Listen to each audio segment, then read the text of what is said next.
what's it called? Speed, roll, Anyway, rolling, action.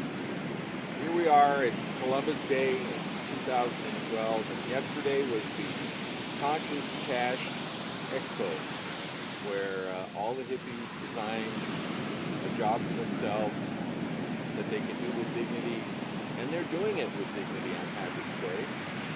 And the fact that there's cash involved, it just gives everybody an excuse to be there. However, if you charge for 3 things, you have to give the people a 4th thing for free. Okay?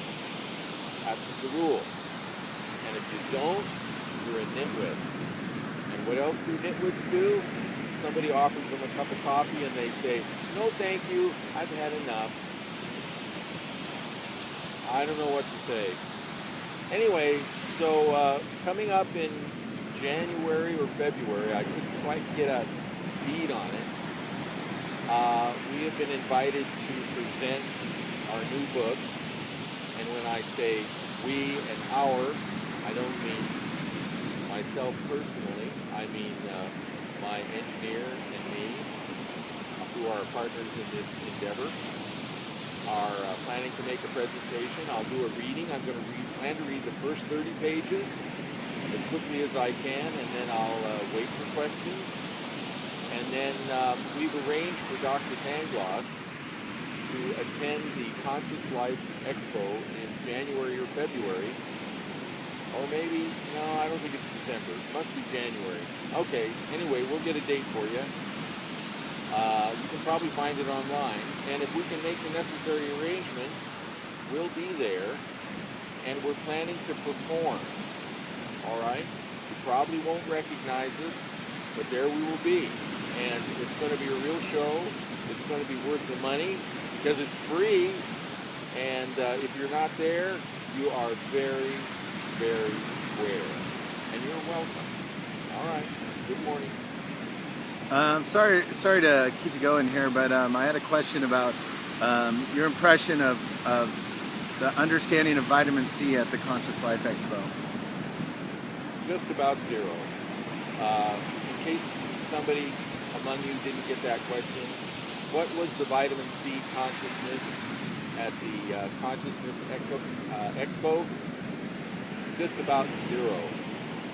But, however, I did get a good response on the DMT question.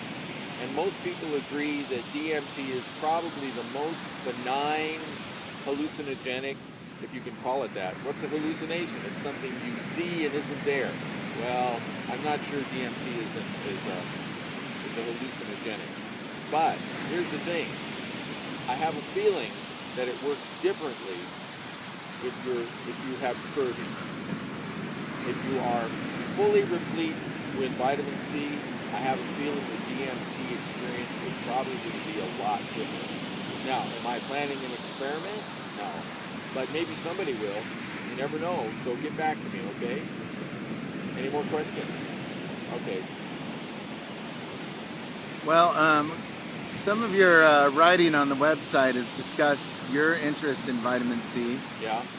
I'd like you to discuss your recommended dosage and sort of daily recommendation for, an average person to use vitamin C in their nutrition. Well, that's a very complex question, but since we're at leisure here, it's a lovely spot. The breeze is blowing, the waves are breaking. I'll give you a summary. And the summary is that it's different for everyone. However, the best science on this is that it's between 3 grams a day, taken in divided doses, morning, noon, and night, and 20 grams a day, which is what Linus Pauling recommended for people about his age. And he died in his 90s of, I believe, a prostate condition, which we now know how to take care of. He'd probably be still alive today if we'd known when he died what we know now. So anyway, anywhere between 3 and 20, and don't do it all of a sudden, right? Work into it, and if you're already taking some other medicine, general, vitamin C will make it work better. So you better be in a doctor's care in case something happens. You can call him up and say, what did I do? And he said, and he might say, if he's intelligent, he might say, oh, you overdosed on your insulin.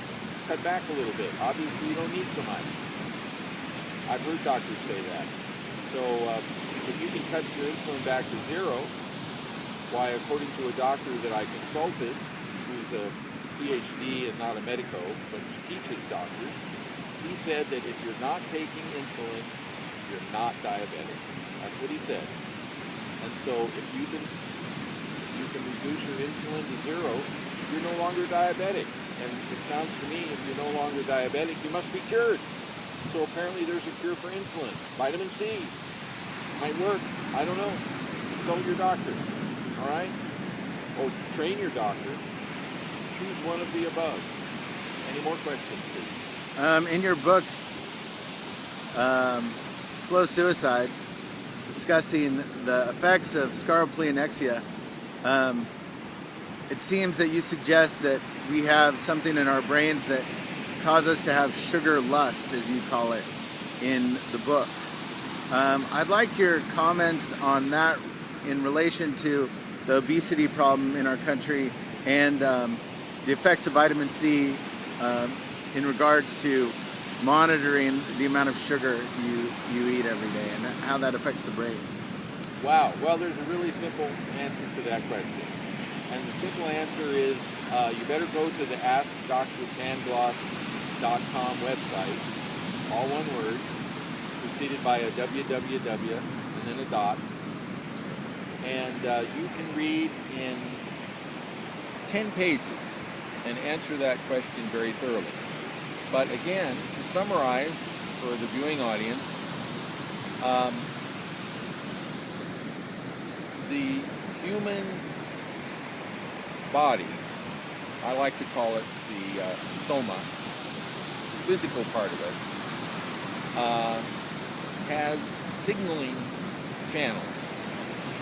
And when vitamin C in the blood falls below a certain level, a signal is generated. And I'm trying to find out what signal that is just from an interest point of view, because I know it's there, I just don't know where it comes from. The signal activates, and the pancreas literally shuts down and quits producing insulin. Excuse me, that's a slight misstatement. It quits secreting insulin. It produces it as it normally would, it just doesn't pump it out. It hangs on to it. Why? To allow the blood sugar to come up, right? And then in most mammals, that raised blood sugar starts to produce more vitamin C by a 4-step enzymatic process of which we can only perform 3 steps. So it's a frustrating thing for our soma to try to produce vitamin C when it can. But it holds the sugar up there for up to 2.5 hours. High sugar, waiting for the vitamin C to be produced. When the vitamin C is produced, which we don't do, the trigger is cued and the pancreas lets go of its insulin because there's no more need for high sugar if the vitamin C is being produced. So the problem is our urge is for sugar, which is the precursor to vitamin C, rather than for vitamin C. The sugar that we crave could be produced into vitamin C, except we don't have the mechanism. But we still crave the sugar. Now, not to go into too much detail, because I don't want to bore you, but what happens is that when the flood of insulin enters the bloodstream, it drops the sugar into the basement. And all of a sudden you feel all gone. You feel like, oh God, I need something. I need it right now. So you just look around and you see a donut, you see a jar of Gatorade, you see a candy bar, you chop it down, and up comes the sugar, and you're momentarily relieved. Okay, problem? Up goes the sugar, out comes the insulin, down goes the sugar. Bing, bing, bing, bing. bing all day long. People call it passive aggressive. People call it manic depressive. People call it bipolar. Bing, bing, bing, bing all day long. And what's the problem? The problem is not too much sugar. That's just a symptom. The problem is not enough vitamin C. So if you start to feel those feelings and that urge to eat something sweet, or some people like to say something cold, because there's something wrong with sweet, I guess. That cold also has sweet. So people get that urge, they get on this roller coaster and they can't get off. Vitamin C is the answer. Take more vitamin C. But I should add, make sure it's buffered, because you don't want to get yourself in an acidic condition, right? Talk to your doctor about that. Anytime you give an acidic food or an acidic injection or an acidic medicine, you should also put some buffer with it, so as to keep the pH of the blood approximately where it should be. All right? Any other questions?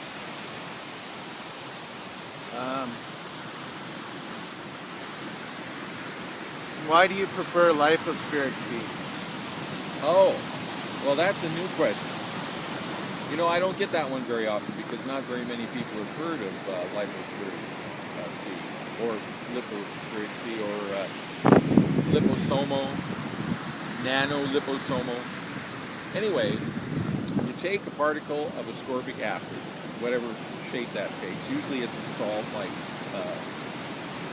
sodium ascorbate, calcium ascorbate, and you encapsulate it in a little capsule, for lack of a better word, of some kind of fat. Might be made from soybeans, might be made from safflower, might be made from sunflowers, a little bit of oil, and using a system of sonic waves, like a sonic cleaner works, or a sonogram when they look inside your belly to see a baby, by a process that shakes the molecular components, shakes them into this particular configuration, and you have your vitamin C encapsulated in a little bit of fat. And that can either be liquefied, jellified. I don't know if it has been actually granulated. But if you consume this product, it actually helps the vitamin C pass through the system without being destroyed by digestive processes or the various processes of metabolism. It goes directly to the cell where it's needed, because the cell is an oily film that separates the cell from the interstitial components between the cells. So that's what constitutes a cell, an oily film. So that when this oily capsule hits this oily film, it merges, and you get the vitamin C going directly to the cell without alteration, which is where it's needed. And so this liposomal technique can increase your absorption capabilities by a factor of at least 4, according to Dr. Levy. You can actually achieve IV levels of L-ascorbate in your system using the nanosomal products, which I highly recommend. They're a little expensive right now. Believe it or not, if you go online, you can find a recipe to make your own at home, very inexpensively. And lots of people doing it, lots of people talking about it, and by gosh, it works. Okay? I've heard that ProfessorMarvel.net has been selling this at a discount. Do you think that his product is worth buying? You know, as supplies increase, the discounts will increase too. And Dr. Marvel is Professor Marvel is a pragmatist, and he only deals in things that work, and if they work, you should use them, and if you use them, you should pay for them, okay? That's Professor Marvel, so tune in on that one.